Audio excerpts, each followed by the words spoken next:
Hello and welcome. I'm going to be talking today about the month of August and what it means to me when it comes to grief support, grief guidance, and just recognizing the gifts that the grieving process can actually provide to us. So, when you think about August, or actually, all you need to do is look out the window, you see the fullness of the season.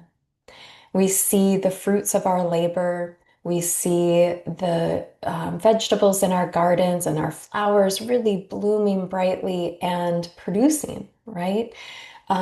We see the fullness and the ripeness, and we begin to harvest the gifts of our labor. So in the spring, we planted seeds. In the summer, we have been watering, we have been tending, we have been witnessing the sunlight and its effects on growth and change and transformation. But we often don't think about it in that way. We plant our seeds, we water our flowers, and we watch them grow, and we oftentimes don't think too much about it. But it is actually a major miracle that this happens. And when we think about this outer world and the representation of this truth, we can also apply that same magic and that same insight and that same curiosity to our inner worlds.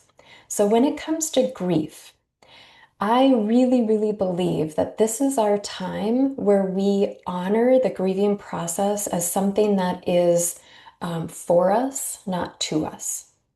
I often tell people when I talk about this topic that I just don't subscribe to the belief that grief is somehow a punishment. The grieving process is difficult and it can be really, really painful, but I feel like that pain is actually coming from the loss itself and that void and the longing and the sorrow. And that grief actually is a natural response to all of that. And it opens up a portal that we wouldn't have had otherwise. Now, I don't know if this happens to everybody in every loss, but I know for certain that it's happened to me. And I know that I have met countless people who have experienced a deep, deep, deep loss, really significant. And through that experience, something opened. Our hearts were broken, and then they transitioned somehow into this openness, this open heart that is really sacred. And I don't feel like that's a punishment. I don't feel like that's an accident. I think that that is intentional, and I think that it's available to all of us. So, in this little series, I'm going to be recording little snippets of what I feel is important as we step onto this sacred journey. And if this is resonating with you, if something about this rings true, like if you're one of those people that doesn't resonate with the message out there that grief is like our punishment for loving somebody so much, that grief is, oftentimes I hear this phrase, grief is the price that we pay for having loved. And I just don't feel that that's true for me. And, maybe both things can be true. Maybe that can feel true to you right now.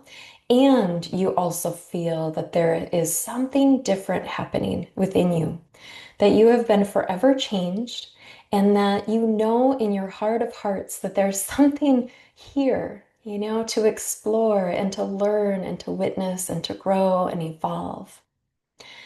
So if this is for you, I encourage you to watch the rest of the videos in the August series. And I'm just wishing for you that you can begin to sink into this other way of interacting with grief, that you can summon some curiosity for this process, and that you can join other people that are doing the same, because I tell you what, it makes it so much less lonely.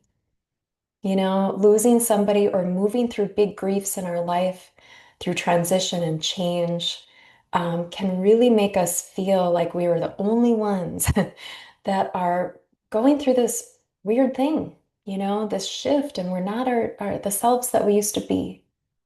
So I encourage you to watch the rest of the videos, and I encourage you to have an open mind and an open heart and an open spirit, and that you can summon the curiosity needed to dive into something really can be really exciting. Okay. All right. I'm here with you. Bye bye.